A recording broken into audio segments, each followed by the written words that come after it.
Muito bem, meus caros, muito bem. Mais uma manhã de gravação aqui no meu, no seu, no nosso Cafofo. Estamos aqui diretamente do nosso Cafofo para trocar uma ideia com vocês sobre Corinthians e Mirassol, o jogo que nós vamos ter hoje, valendo já vaga para a semifinal do Campeonato Paulista, tá? E esse é o jogo que tem muitos problemas para serem resolvidos, tá? Primeiro, o Corinthians tem que dar uma resposta. O Corinthians está passando, não sei se vocês perceberam, mas não é o primeiro nem o segundo vídeo que eu falo. O Corinthians precisa dar uma resposta. Por quê?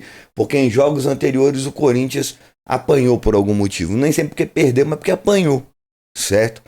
Contra o São Paulo, o Corinthians apanhou. Contra o Palmeiras, vamos dizer que o Corinthians apanhou também. Sobreviveu, mas apanhou, saiu com empate, tá? E absurdamente falando, o Corinthians apanhou, entre aspas, do CV. Por quê? Porque é um time que não tem condições. Um time que não tem condições de jogar o Campeonato Paulista. Nenhuma condição, nenhuma. Aquele time não aguenta o Campeonato Paulista. Aquele time é rebaixado no Campeonato Paulista. E o Corinthians levou uma pancada daquele time de ter que ganhar no último minuto do jogo na base do desespero, na base do coração. E eu falei pra vocês, né? Jamais vou ter vergonha do meu time por conta de um jogo ruim. O Corinthians tem outros motivos para te dar para ter vergonha do que como administrações bizarras, política interna, do que jogo ruim, tá? Times têm isso. Jogos bons, jogos ruins, isso acontece, né? Então jamais teria vergonha do meu time. Agora que foi um jogo vergonhoso para os jogadores, para os torcedores, para quem gosta do clube, para quem gasta dinheiro com o clube, para quem se dedica ao clube, que tem a galera que deixa de comprar uma parada para você, para ir ver jogo do time, sabendo que tá ali para apoiar e tal. Isso é vergonhoso. É um momento vergonhoso. A vida não é vergonhosa. Torcer para um time de futebol do tamanho do Corinthians não é vergonhoso. Vergonhoso é ter que ir pro estádio para passar aquela vergonha. Aquilo é uma vergonha, tá? Então não confundam dizer que o jogo foi vergonhoso e dizer que eu tenho vergonha do Corinthians e que eu não fiquei, não sei se feliz ou aliviado, mas que eu fiquei, que eu gostei da classificação. É claro que eu gostei, claro que eu adorei, tá? Mas vamos lá, a gente precisa conversar sobre o Corinthians, beleza? E para isso eu vou chamar o campinho, beleza? Tá aí o nosso campinho, tá? Essa foi a formação que o Corinthians jogou contra o CV, a UCV, certo?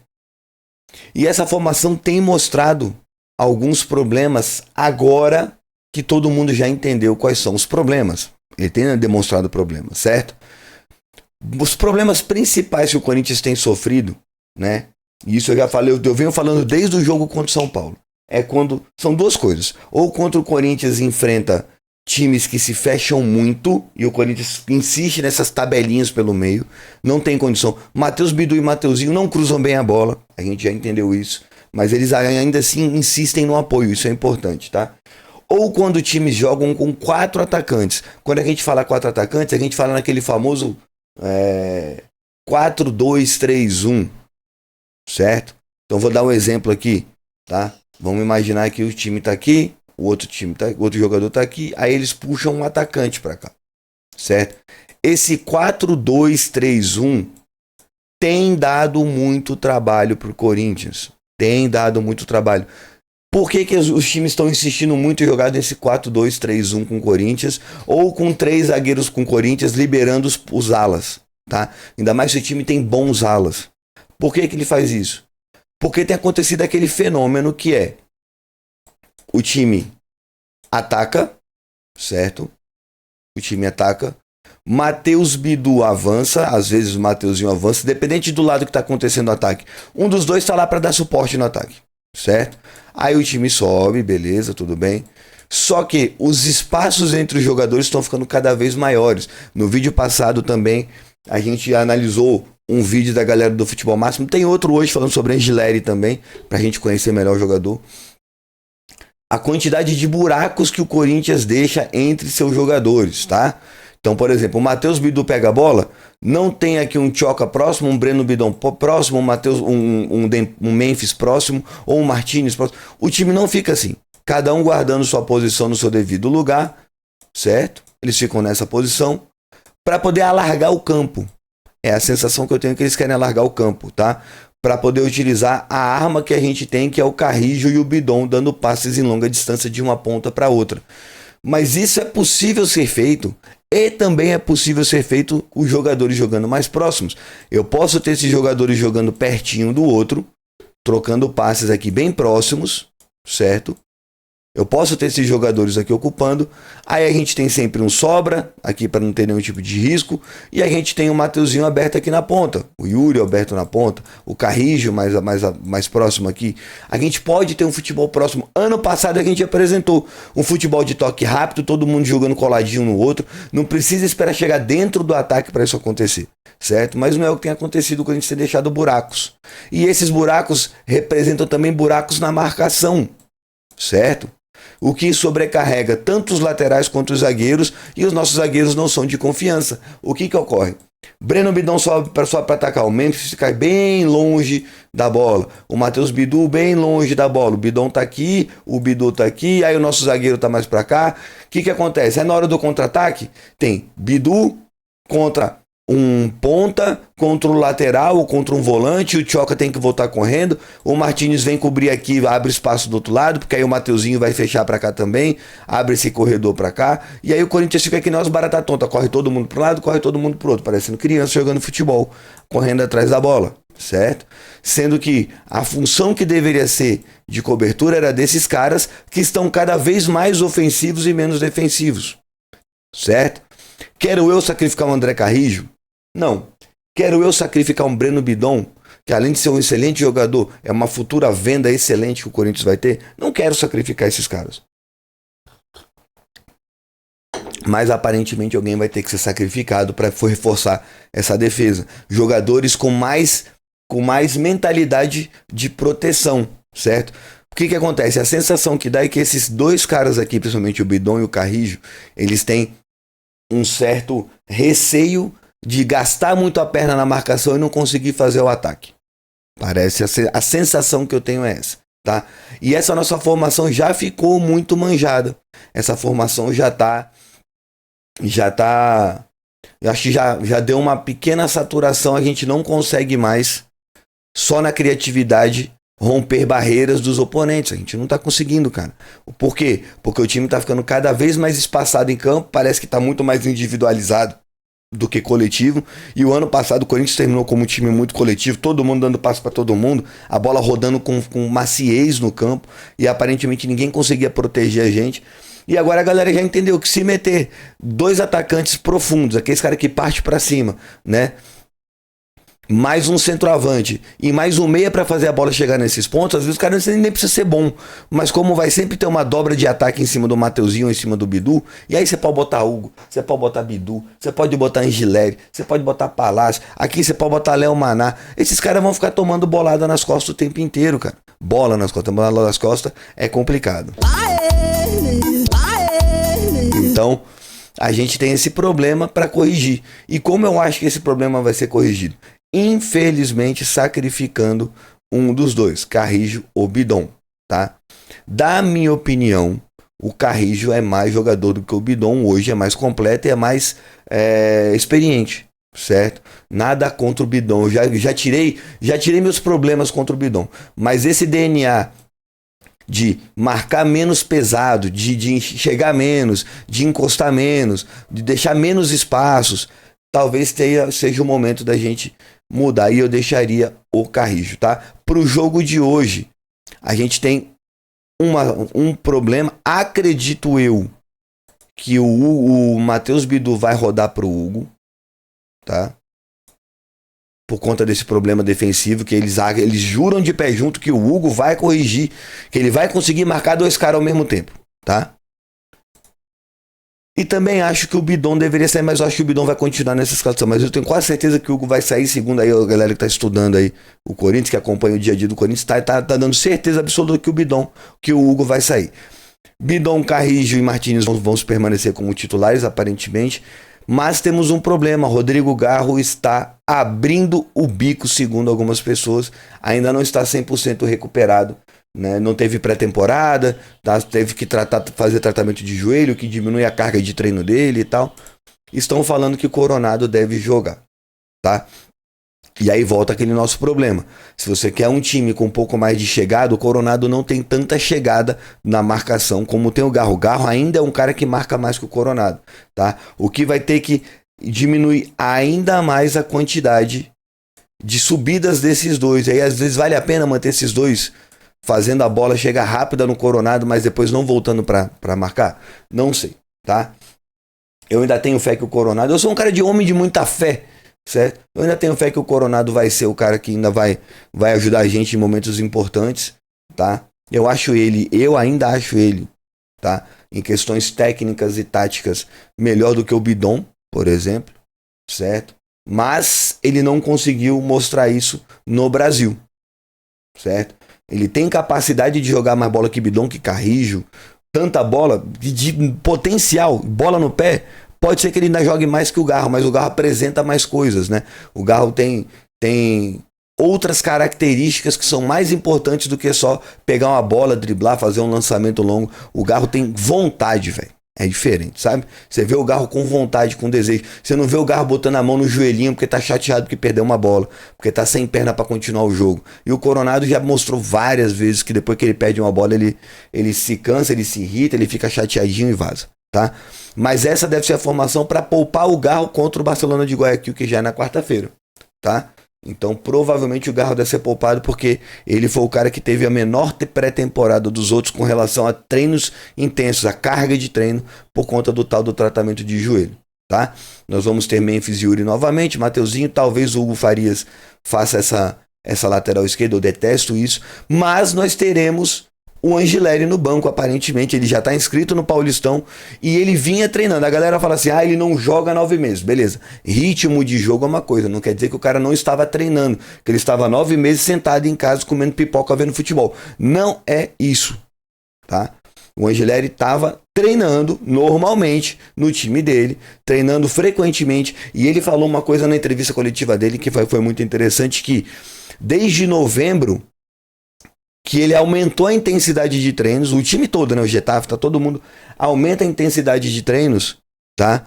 Porque é nessas viradas de ano, né, novembro de 2024 para 2025, é que chegam as fases mais importantes dos campeonatos. Então a Copa do Rei, o Campeonato Espanhol pro Getafe, não sei se o Getafe está em outra temporada, mas a demanda de se utilizar jogadores é maior. Às vezes tem que fazer mais troca de jogadores, mais rodízios para os jogadores sobreviverem às longas temporadas. Então eles aumentam a intensidade de treino, ou seja, o Angileri está treinado, está sem ritmo de jogo, mas está com capacidade física em dia. Ele falou que se sente bem para jogar bola a qualquer momento, apesar de estar muito tempo sem botar o pé no campo, mas fisicamente ele está bem. São duas coisas diferentes, né? Ritmo de jogo e capacidade física são duas coisas diferentes. Aí essa é a formação que o Corinthians vai enfrentar e a gente vai conhecer um pouco mais sobre o Angileri naquele canal que eu falo pra vocês, que é o meu canal favorito de futebol e de análise dessas coisas, que é o Futebol Máximo. Eu vi outros vídeos, mas continuo achando que os vídeos desse canal são muito mais legais do que os outros vídeos. Então a gente vai fazer um pequeno react aqui de como joga Fabrício Angileri e se ele vai ajudar a estruturar esse problema do Corinthians, né? De não termos laterais bons o suficientes para tanto atacar quanto defender. Vamos ver? Só um segundo, tá sem áudio. Deixa eu botar o áudiozinho para vocês aqui, pronto. Vamos lá. Como o Angileri, que não entra em campo há mais de 9 meses, pode ajudar o Corinthians? Muita calma nessa hora. Para começar a responder essa pergunta, primeiro a gente precisa entender quais são as características dele. A mosca chata do caralho. Tem ou não de diferente. E logo de cara eu aviso que aqui a gente vai falar sobre um lateral com uma boa saída de bola, uma ótima visão de jogo, um lateral de fato construtor, que tem também um bom domínio, como a gente acabou de ver. E um detalhe só, que eu separei lances dele pelos últimos 2 clubes, pelo Getafe e River Plate, aqui é claro pra gente entender como funciona o Angileri durante essa fase de construção. Se liga como ele recebe atrás do meio campo, logo levanta a cabeça e até sob... Isso aí esquece, tá? Não tem lateral do Corinthians que faça isso. Esquece. esquece. Combinando com Faz nunca. O River Plate lá do outro lado. Esse lance é interessante pra gente entender a frieza dele pra sair jogando. Garante a posse de bola e aí sim, trabalha curtinho pra depois se projetar antes mesmo de dominar. Ele levanta a cabeça e a gente vai ver a tranquilidade, a naturalidade, a facilidade com que ele consegue encontrar um companheiro do River lá na referência. Ele é um jogador que, como vocês estão vendo aí... Isso a gente precisa muito, tá? Pode ajudar. A gente não tem isso. Nenhum dos laterais. Liga como ele recebe rapidinho, é um jogador muito resolutivo, né? De uma execução muito rápida, justamente o que a gente vai ver aqui. Recupera, pisa na bola, levanta a cabeça, vê um companheiro bem posicionado, explorando entrelinhas do adversário e é justamente isso que ele vai fazer. Na sequência, ele se projeta buscando a linha de fundo. E o detalhe aí é que o que a gente acabou de ver nesse último lance é, sem dúvida nenhuma, a principal característica dele. Até porque o Anrileri, além de ser um lateral que apoia muito, ele apoia muito bem. Se liga como ele aparece praticamente do nada, como elemento de surpresa para tentar um levantamento para a área. É verdade que o cruzamento aqui não saiu... Foi horroroso. A gente vai entrar no mérito a respeito dos cruzamentos, que ele tá longe de ser ruim, tá? Mas não é excepcional. Mas aqui o que eu quero chamar atenção é como depois de errar o cruzamento, ele recupera, volta, tem uma entrega muito grande ofensiva e defensivamente. Eu acho que isso é um dos grandes pontos a respeito desse jogador, que tá sempre tentando explorar a linha de fundo. Entrega é uma palavra que a gente precisa ouvir no Corinthians, hein? Aí sim, como a gente falou... A gente ouviu o Yuri e é isso. A entrega do Yuri, e a gente não vê os outros jogadores com entrega, né? Ele espera os jogadores adversários perderem a referência para invadir a grande área, atacar. Um belíssimo domínio aqui de primeira, domina já levantando a cabeça, procurando um companheiro, e aí sim, ele acha lá do outro lado. Aqui o companheiro do River não ajudou muito. Se liga de novo, mais uma vez, nas costas do lateral adversário, a movimentação aqui é perfeita, né? Isso aí o Bidu faz direitinho, tá? E aí sim, Bidu não faz mal isso não. Uma boa velocidade, um bom arranque, inclusive, é importante que seja dito, e aqui ele consegue chegar, mas o cruzamento não saiu bacana. De novo, mais uma vez, repara, colado ali na linha lateral, de mão dada com bandeirinha, levanta a cabeça, um toque só na bola, e aqui sim, ele consegue servir uma belíssima assistência pro River Plate, um jogo de Libertadores. Vamos com esse mesmo jogo, e esse movimento é bem interessante, né? Olha como ele sai, vai arrastar a marcação com ele, e aí sim, no momento exato, na hora H, ele vai explodir. Pra quê? Pra conseguir atacar as costas desse defensor, e aí sim, garantir a posse de bola pro River Plate. É aquela coisa que a gente tá acostumado, né? Um jogador com visão de jogo, que levanta a cabeça pra buscar um companheiro. Cruzamento horroroso, hein? Acaba falhando no cruzamento. Justamente o que eu falei, ele é um cara que aparece muito, tá sempre ali, mas falha um pouco nos cruzamentos. Algo que também é um ponto negativo, é claro, é essa tentativa dele no 1x1 ofensivo, né? Ele é um cara que não se garante muito no drible e nem muito na condução da bola. A gente vai ver aqui como ele recebe, levanta a cabeça, tem a possibilidade de ir por 1 contra 1, mas ele acaba tocando pra trás. Agora, também é aquela coisa, né? Se esse aí fosse o... Isso, o Bidu é melhor que ele. A respeito do Anrileri, agora vamos ver. Até porque a gente tá falando de um jogador que fez a sua estreia pelo Retafe em agosto de 2022. E de lá pra cá foram 27 jogos disputados, 10 oportunidades como titular e uma média de meia hora em campo. É importante dizer que ele teve problema com o treinador, né? Aqui, né? São números péssimos. Só que a grande preocupação é que essa passagem ruim do Anrileri pela Espanha vai muito além de uma simples má fase, uma não adaptação e todas essas coisas que podem acontecer com qualquer jogador. Isso porque o extracampo dele é bastante conturbado desde os tempos do River. Além desse afastamento por 6 meses, hoje o Anrileri também tá afastado do retorno. Isso é uma parada que a gente tem com, né? A diretoria tá tentando se livrar dele faz tempo, há mais de ano, mas ele tá sentado no contrato que assinou lá atrás quando chegou. E por isso a gente tem esse problema dentro do Corinthians, né? Cássio, Fagner. Ou seja, é óbvio que ele é um cara complicado, mas pelo menos no meu entendimento, se tem uma comissão técnica experiente, capaz de lidar com isso, é essa que o Corinthians tem. Vamos ver, né?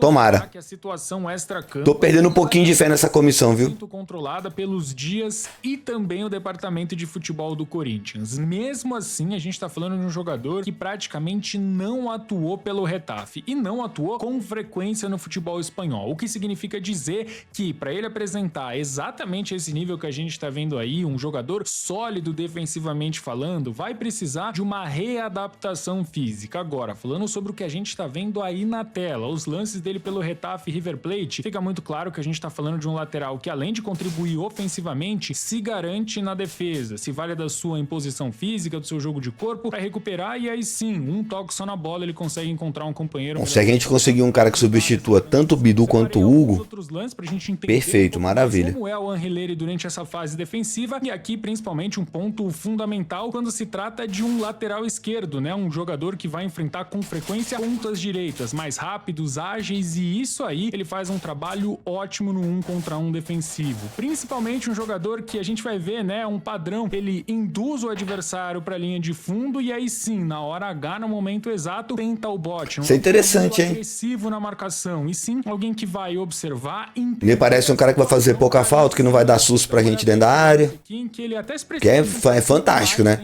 O pânico que é ver Bidu, Hugo, Mateuzinho, Léo Maná dando carrinho dentro da área, né? Dá um pânico. Como ele identifica, mapeia a situação e aí sim, tá de olho, vai empurrando, induzindo o adversário pra linha de fundo e aí consegue travar o cruzamento. E é exatamente aí que pra mim tá o pulo do gato. Diferente dos laterais que o Corinthians tem hoje à disposição, o Anrileiro é uma opção que vai te entregar ofensiva e defensiva. Tá aí, ó. Tá vendo? Consegue defender tão bem, o Hugo não ataca com qualidade e o Palácios é uma incógnita. Se a gente for falar em Palácio vai vazar, tá? Eu acho que ele não fica mais não. O cara ganha 600 pau por mês e nunca botou o pé no campo.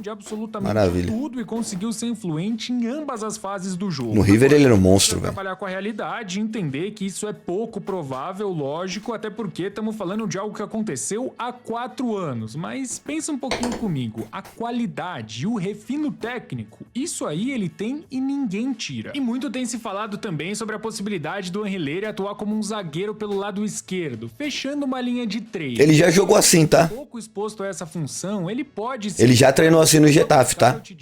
E meia também.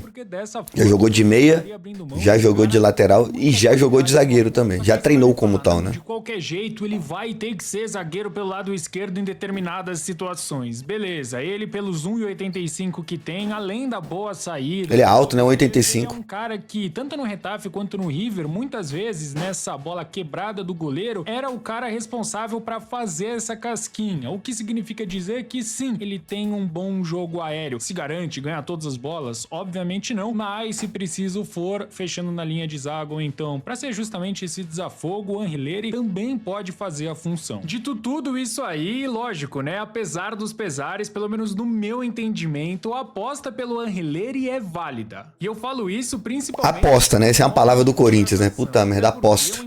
Tudo é aposta no Corinthians. De compra, a partir de um passe fixado, dá a possibilidade do Corinthians observar o Anrileiro por um ano, entender a entrega, a disciplina e todos esses fatores em cima desse jogador. E se gostar do que tá vendo, vai lá e compra. Aliás, se você chegou até aqui, com certeza... E não deve ser um jogador caro, né? Então já deixa o like, se inscreve no canal e ativa o sininho, porque aqui tem muito Corinthians. Mas tá aí, meus consagrados. Fechou. Queria trazer essa informação, porque a gente não falou muito sobre ele até agora, porque pouca gente conhece ele, eu também conheci ele muito pouco.